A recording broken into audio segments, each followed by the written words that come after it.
प्राचीन भारत का इतिहास हम और जितना पढ़े हैं उसके आगे से देखते हैं। हम लोगों ने प्राचीन भारत के ऐतिहासिक स्रोत पढ़ लिया है और प्रमुख अभिलेख व शासक चीनी लेखकों का वर्णन आज हम लोग पढ़ेंगे। पाषाण काल स्टोन एज। इसको 3 पार्ट में बांटा गया। पहला पूरा पाषाण काल, दूसरा मध्य पाषाण काल, तीसरा नवपाषाण काल।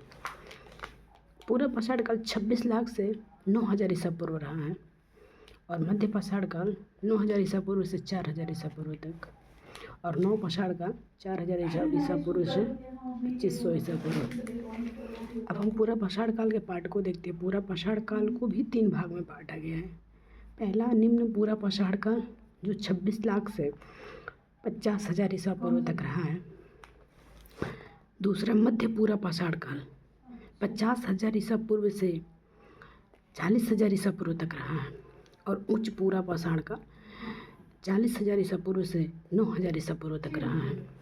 इसको हम बड़ी ध्यान से देखेंगे। जो एक ही क्वेश्चन हमसे कहीं से भी वो क्वेश्चन में मिल सकता है। जब एग्जाम में हम बैठेंगे तो कहीं भी ऐसा क्वेश्चन घुमा कर दे देगा जो हम थोड़ा सा कंफ्यूज हो जाएंगे, लेकिन हमें कंफ्यूज नहीं होना है। प्रत्येक क्वेश्चन को बड़ी ध्यान से पढ़ना है। पहले पॉइंट को हम देखते हैं। पाषाण युगीन अनुसंधान आरंभ करने का श्रेय किसे दिया जाता है? रॉबर्ट ब्रूस फूट को। किसे दिया जाता है? रॉबर्ट ब्रूस फूट को, जिसे हम ऐसे राउंड कर लेते हैं कि हमेशा हमें ध्यान पे रहेगा। अगला क्वेश्चन देखते हैं। मानव इतिहास का प्रारंभिक काल क्या कहलाता था? मानव इतिहास का, जब से हम मानव की उत्पत्ति हुई तब से उस प्रारंभिक काल को क्या कहते थे? पूरा पाषाण काल। प्राचीन भारत के औजार और अस्त्र शस्त्र बनाने के लिए निवासी किस पदार्थ का प्रयोग करते थे? प्राचीन भारत के औजार पत्थर का। पत्थर से ही हम लोग जब पत्थर को एक दूसरे से लड़ाते थे तो उसमें से आग निकलता था और उसके जरिए धीरे धीरे अस्त्र शस्त्र औजार बनना शुरू हो गया। उसमें धीरे धीरे वृद्धि कर गई, अलग अलग किस्म का औजार बनने लगा। अगला देखते हैं। प्राचीन भारतीय भौगोलिक मान्यता के अनुसार भारतवर्ष किस द्वीप का खंड था? हमारा भारतवर्ष जम्बू द्वीप खंड था। सर्वप्रथम मानव सदृश प्राणी जो होमो सेपियंस से प्रजातीय रूप से भिन्न था, उसे सामान्यतः किस रूप में जाना जाता था? पिथेकैंथ्रोपस के रूप में। पिथेकैंथ्रोपस के रूप में, जो वेरी इम्पोर्टेंट है। भारत में मानव के सर्वप्रथम साक्ष्य कहाँ से प्राप्त होता है? हथनौरा, जो नर्मदा घाटी से है। हथनौरा मनुष्य का जो पहला साक्ष्य मिला था हथनौरा नर्मदा घाटी से मिला। नर्मदा घाटी हमें कहाँ पे है? मध्य प्रदेश में। पाषाण संस्कृति से लेकर हड़प्पा सभ्यता तक के सांस्कृतिक अवशेष किस पूरा स्थल से प्राप्त हुए? मेहरगढ़ से। जूते हुए खेत का साक्ष्य किस पुरातत्व स्थल से प्राप्त होता? कालीबंगा से। जूते हुए खेत।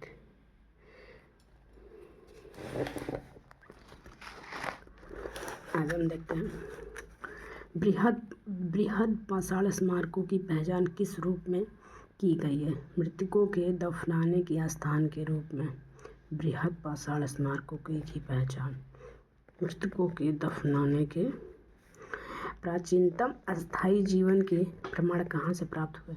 प्राचीनतम अस्थायी मेहरगढ़ से। मनुष्य के सर्वप्रथम किस धातु का प्रयोग किया था? मनुष्य ने सर्वप्रथम तांबा का प्रयोग किया था। ये बहुत ईजिली, बहुत छोटा क्वेश्चन आदमी मानता है, इसको उतना ध्यान नहीं देता, लेकिन ये प्रत्येक कोई भी जिसमें जीके पूछता है उस पेपर में ज़रूर इस क्वेश्चन को डालता है। इसको कई बार मैं जितने भी कंपटीशन का एग्ज़ाम दी हूँ मुझसे ये बार क्वेश्चन टकरा है, जो वेरी इंपॉर्टेंट, इसको हम मान के चलेंगे। प्रस्तर युग स्टोन एज के लोगों के पास प्रथम घरेलू पशु कौन सा था? जो कुत्ता था, जो अभी भी बड़े घरों में पाला जाता है। उत्खनित प्रमाणों के अनुसार पशुपालन का प्रारंभ किस काल से माना जाता है? पशुपालन मध्य पाषाण काल से। मध्य पाषाण काल में पशुपालन के प्राचीनतम साक्ष्य कहाँ से मिले हैं? आदमगढ़ से।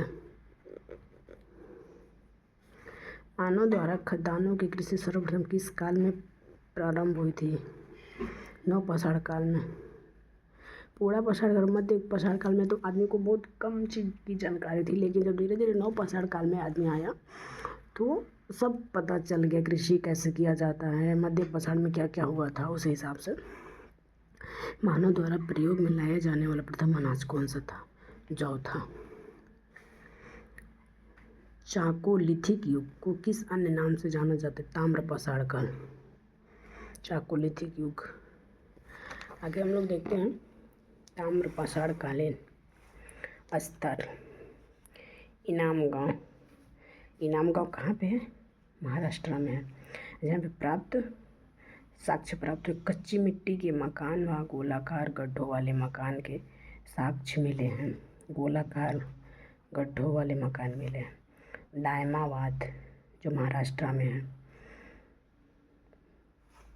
इनाम गांव, दायमाबाद, नौदा टोली, नेवासा, ताम्रवती, इस एक को छोड़ के जो हम लोग 4 है इसको ब्रैकेट में ऐसे करते हैं और ऐसे महाराष्ट्र से डिनोट कर लेंगे। और ताम्रवती है इसे R से कर लेंगे जो राजस्थान का है।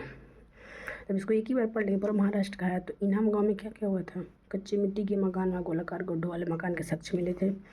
और दायमाबाद का, इसका राज्य हम लोग नहीं देखेंगे, स्थान को याद कर लेंगे। कलश सावधान तथा कलश के घरों के फर्श के नीचे रखने का प्रमाण सबसे बड़ा ताम्रपाषाणिक स्थल वहाँ पे मिला था। कहाँ पे? महाराष्ट्र के दायमाबाद में।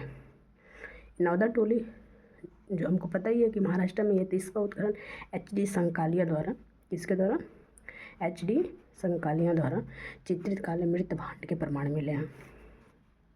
निवासा जो हमको पता ही है कि महाराष्ट्र में, तो हमको राज्य याद ही नहीं करना, बस स्थान को देख लेना और उसका प्राप्त साक्ष्य को देख लेना। पटसन का प्रथम साक्ष्य और लाल तल्क पर काले डिजाइन वाले चाक निर्मित बर्तनों के प्रमाण मिले हैं।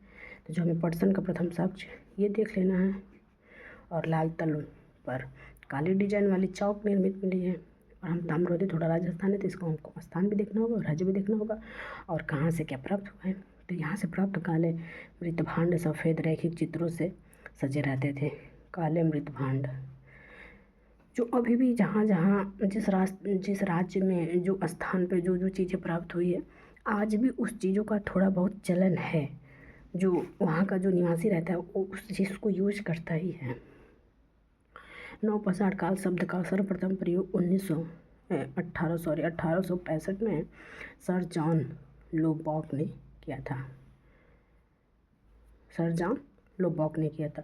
तो हम लोग आज यहाँ तक देखे पाषाण काल के बारे में, कुछ क्वेश्चन को देखें और बाकी हम लोग आगे देखेंगे। ऐसे हमारे साथ बने रहिए आप लोग। पूरे NCERT को हम लोग कंप्लीट करेंगे, जो एक एक क्वेश्चन आप लोग को अच्छे से याद हो जाएगा। एग्ज़ाम में किसी को भी कहीं भी समस्या नहीं आएगी। एग्ज़ाम में बैठते ही पेपर देखते देखते आदमी को एहसास हो जाएगा कि हम सारे क्वेश्चन को हल कर सकते हैं। थैंक यू दोस्तों।